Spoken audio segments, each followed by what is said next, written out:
멸망은 죄악으로부터 멸망을 받는다는 단순한 구도의 이야기가 창세기 6장과 소돔 고모라의 이야기들이 아니라 그 죄를 담당할 의인이 없기 때문에 멸망당한다는 거예요. 이걸 얘기하려고 하는 거예요, 성경은.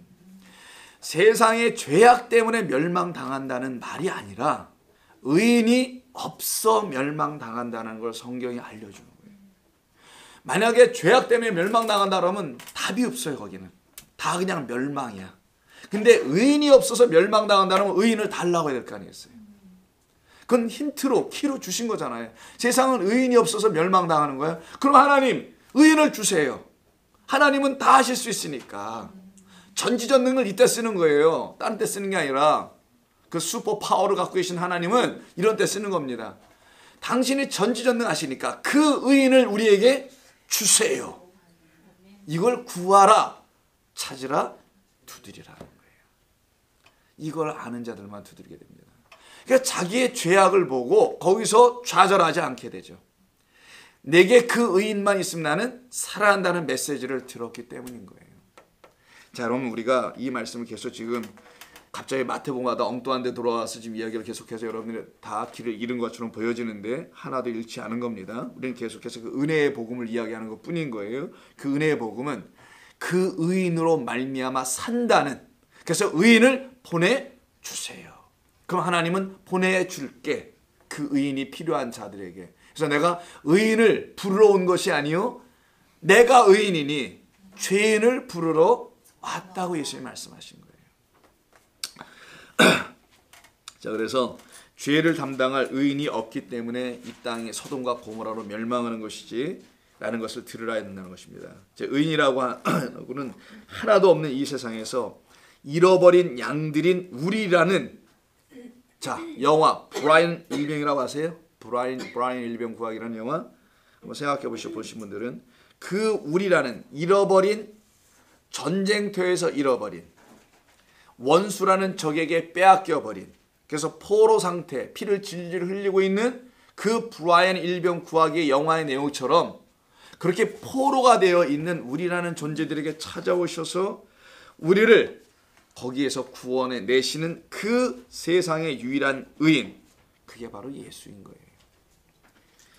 그는 이 세상, 즉 아까 본문 4장 5절부터 시작해 봅시다. 마태복음. 마귀가 지배하고 있는 그 거룩한 성, 그 세상에 오셔서 전쟁을 치르러 오신 것이지 놀러 오신 분이 아니라는 겁니다. 영적 전쟁에 뛰어들러 오신 것이지 창녀와 세리들과 술이나 드시러 오신 분이 아니라는 거예요. 영적 전쟁에 뛰어들어 당신의 백성들에게 하늘의 은혜의 복음을 가르치러 오신 거예요. 그 하늘의 은혜의 복음을 가르치기 위해서 그런 우리라는 브라이언 일병들을 구원해 내시기 위해서, 구출해 내시기 위해서 그럼 어떻게 싸우셨는가? 그게 10장에 나옵니다. 다시 마태복음 10장 34절을 보세요. 나중에 할 겁니다만 미리 한번 볼까요? 내가 세상에 화평을 주러 온 줄로 생각하지 말라. 나 놀러 온 거 아니다. 나는 지금 처절하게 피 흘려 죽어가고 있으며 적군에게 포로로 잡혀있는 너희들 브라이언들을 내가 구출해내기 위해서 온 자야 라고 말씀하시는 내용을 한번 읽어보라는 거예요. 자, 그러면 화평을 주러 온 줄로 생각하지 말라. 화평이 아니요 뭘 주러? 검을 주러 왔노라. 그럼 우리 예수님이 검객이에요? 닌자, 애들이 좋아하는 그 닌자, 그 검객, 쌍칼 등에 딱 차고 있는 그 검객인가요? 그렇다는 말씀이잖아요. 이게 지금 애들이 들을 땐 우리 예수님이 검객인가 봐, 닌자인가 봐 이렇게 들려줄 거 아니에요? 그 여전히 어린아이 같은 어른들이 이런 말씀 읽을 때는 어른처럼 흉내내면서 읽다가 이 말씀을 자꾸만 놓친단 말이에요. 우리가 생각하는 검, 그런 검이 아닌데. 자, 좀 더 가볼까요? 자, 영적 전쟁에 뛰어들으시는 거예요. 예수님께서요. 하늘의 은혜의 복음을 가르치시는 겁니다. 자, 그것이 싸움이라는 거예요.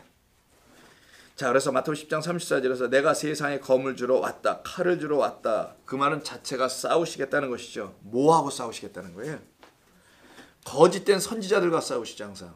그리고 제사장들에 의해서, 그런 거짓된 선지자나 제사장들에 의해서 거짓된 복음을 듣고 거짓된 평화와 화평, 그 샬롬으로 이 세상과 화목하여 살아가고 있는 그곳에 그래서 내가 너희들이 찾고 있는 그런 화평을 주러 온 자가 아니야. 그럼 그 화평은 거짓된 말로 가르쳐서 배운 세상과 화목하는 방식을 얻어내게 하는 그런 화평들, 그런 평화들, 그런 평강들, 그런 것들로 채워져 있는 마귀가 지배하고 있는 그 세상, 그 세상에 우리 주님이 오셔서 싸우시겠다.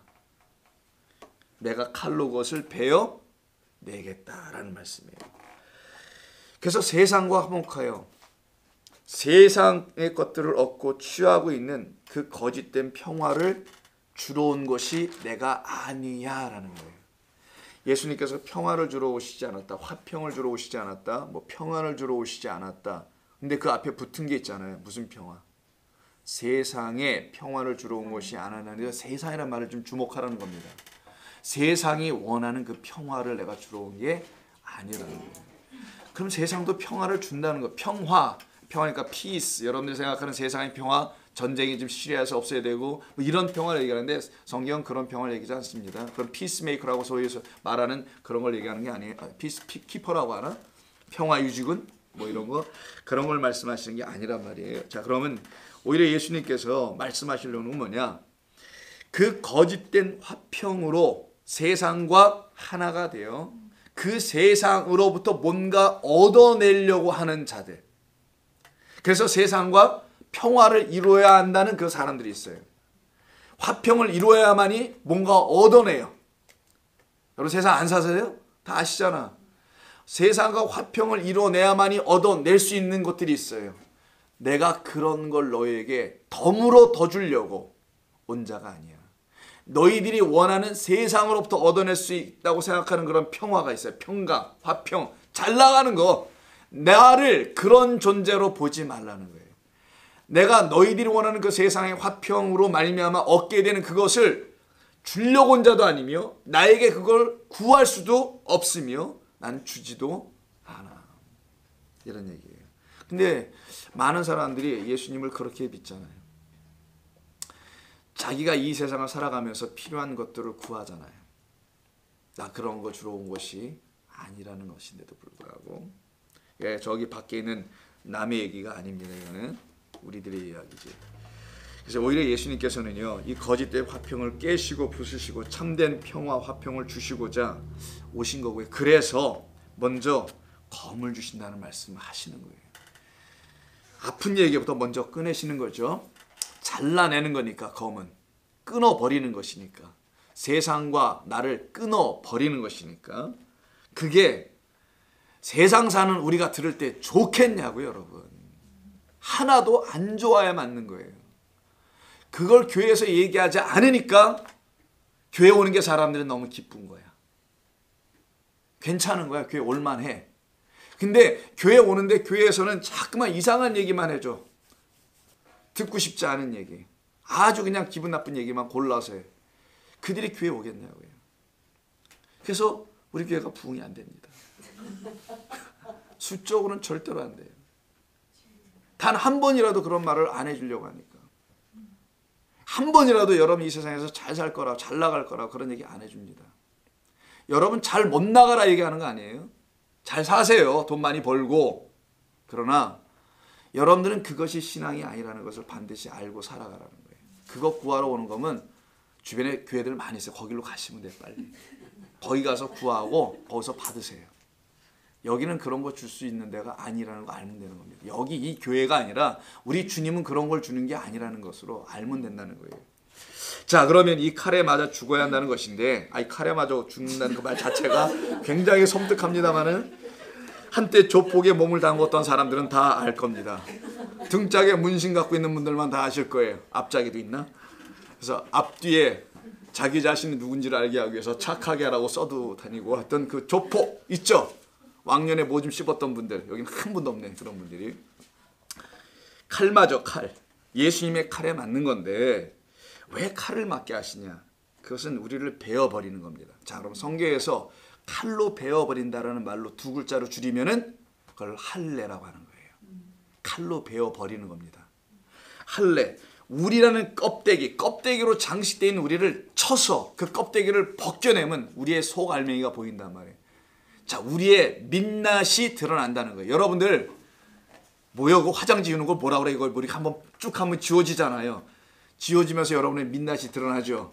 여기는 지금 민낯을 오신 분이 단 한 사람도 없는 것 같아 보이네요. 자, 민낯을 지울 수 있는 뭐가 있다면서 이거 뭐라고 이거 지우는 걸 나는 뭘 휴지?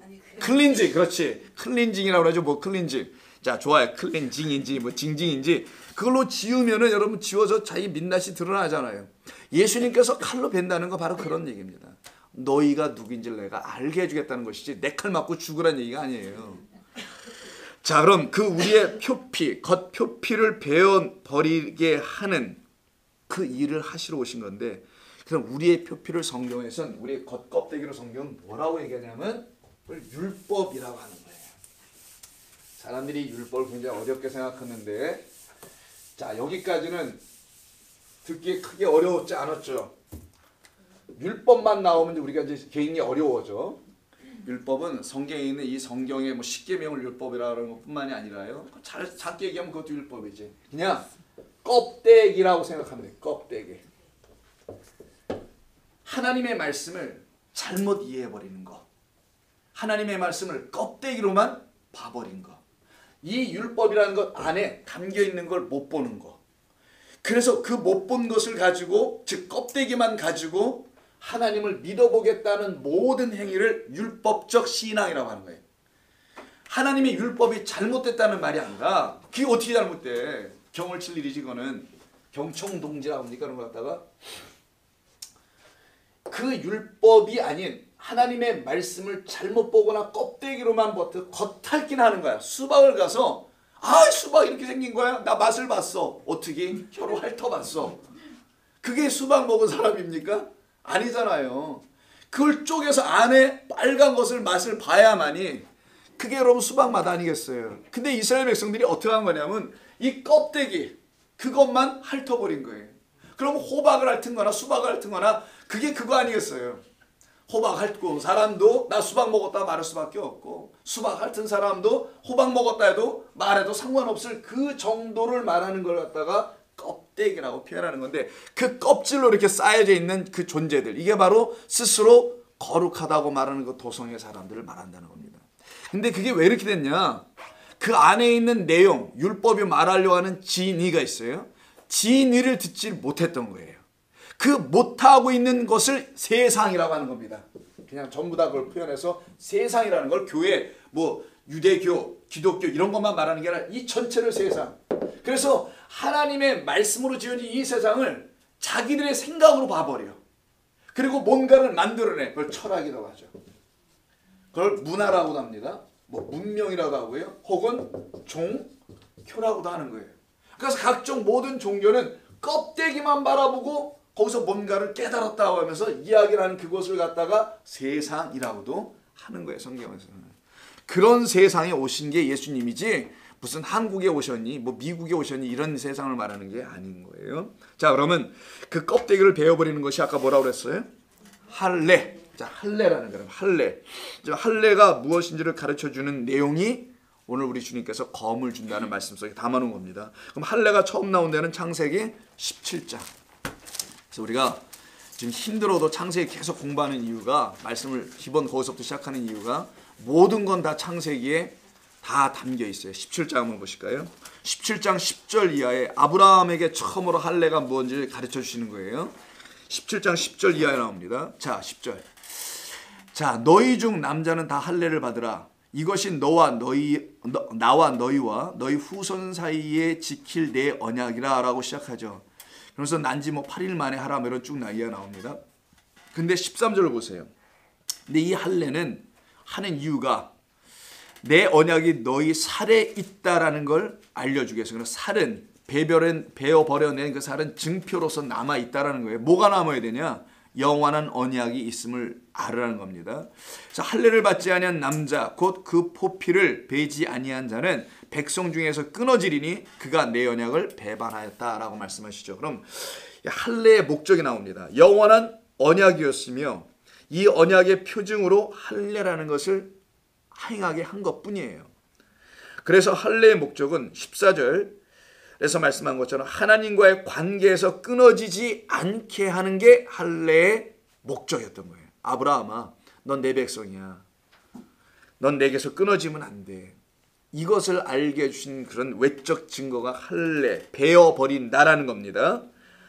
여기서 중요한 점은 하나님과 우리의 관계에서 끊어지지 않음을 가르치시는 것이 할례라는 것을 알게 돼야 되는 거고요. 그런데 이 할례가 겉 표피만 베어버려서는 안 되는 게 또 할례. 이거는 상징이다라는 거예요. 이거는 표징이야. 그래서 오트라고 쓴다는 거예요. 그래서 증거다라는 말 쓴단 말이에요. 그래서 증거가 오트. 외적 증거, 표징이야. 이건 표식이다. 진짜는 뭐냐? 표피를 베어내는 그것이 무엇인지를 알아야 된다는 거예요. 아니, 남자를 포경수술한다는 그 의미가 중요한 게 아니라 그것의 의미가 무엇인지를 알으라는 것이죠. 이때 한번 생각해 보죠. 표피를 베어낼 때 뭘로 빕니까? 아까 우리 예수님께서 내가 검을 주러 왔더라지. 그것 때문에 여기 온 거잖아요, 지금. 검을 주러 그 검으로 칼로 베는 거예요. 자, 그러면 이때 표피를 잘라낼 때는 어떤 검을 쓸까요? 성경을 좀 심층적으로 보라는 거예요. 자, 그러면 할례를 받는 이 아이가 아브라함에게도 있지만요. 갑자기 길 가다가 할례를 받은 사람 한 사람이 있어요. 그게 모세입니다. 자, 출애굽기 한번 보세요. 출애굽기 4장. 창세기 다음에 있는 출애굽기 4장. 자, 25절. 모세 할례 이야기입니다. 자, 바로에게 가기 직전에 먼저 하는 게 있는데 그게 할례를 받고 갑니다. 24절. 모세가 길을 가다가 숙소에 있을 때 여호와께서 그를 만나서 그를 죽이려 하신지라. 십부라가 돌칼을 가져다가 그의 아들의 포피를 베어 그의 발 아래 갖다 대며 이르되 당신은 참으로 내 피 남편이다. 자, 이때 아들의 표피를 잘라버리죠. 그때 지금 이와 같은 일을 모세가 경험한단 말이에요. 그러면서 말하기를 뭐라고 하냐면은 그 아들의 표피를 베어 모세에게 던져주고서는 당신은 나의 뭐라고? 남편이다. 그러면 아들도 나오고 모세도 나오고 여자 아내가 셋이 다 나오네요. 자, 그럼 모세는 하나님의 역할을 하고 있다는 것을 말하는 거고요. 그 아들 그리스도를 말하려고 하는 거고 그리스도의 아내로서의 여자가 바로 모세의 아내를 설명하는 거예요. 그래서 말하기를 그 표피를 던지고 나서는 그 아들의 것을 잘라 던지고 나서는 뭐라고 한다고요? 당신이 이제 나의 진짜 남편인데 무슨 남편? 피남편이라고 하는 거예요. 이때 쓴 칼이 뭐냐? 돌칼이에요, 돌칼. 왜 하필이면 돌칼로 잘라냈다고 하실까? 그 예수님은 내가 왜 칼이라고 말씀하셨을까? 다 성경 연결되는 겁니다. 물론 당시에는 시대가 신석기에서 청동기로 넘어가니까 돌칼 썼다고 하시는 분들도 있을 겁니다. 돌칼에 맞을 사람들이죠, 그 사람들이. 성경이 무슨 역사와 문화를 설명하는 책이 아니잖아요. 이걸 썼던 그 당시의 사람들은 청동기 문화에 그걸 쓰려고 하는 게 아니잖아요. 이미 이때는 신석기 문화냐 청동기냐 이걸 설명하는 것도 아니고 모세 때 정도면 이미 청동기 철기 시대입니다. 근데 왜 돌칼이냐고요. 자, 돌칼인 것은 돌에 집중하셔야 되고요. 돌이 칼이었다는 거잖아요. 돌로 만들어진 칼, 뭐 이런 말도 되고요. 율법을 기록한 것이 돌판이죠. 자, 그럼 돌칼이라는 것은 율법이라는 칼이라는 거예요. 율법이라는 칼에 의해서 베어졌다라는 거예요. 우리 모두는 율법이라는 칼에 맞아 결국은 죽을 수밖에 없다. 무슨 말인가? 율법을 너희는 지킬 수가 없어 라는 것을 설명하는 겁니다. 그러나 그 율법이라는 칼에 비어져 죽는 자가 하나 있는데 그게 바로 아들이에요. 그래서 그 아들 생식기를 잘라버리는 게 원래는 의미입니다. 잘라서 그 표피를 발 앞에 던진단 말이에요. 모세의 발 앞에. 그리고는 당신은 나의 피남편이라고 하지 않습니까? 돌칼로 베어낸 겁니다. 그리고 그 남편 모세를 뭐라고 보냐면 피의 남편.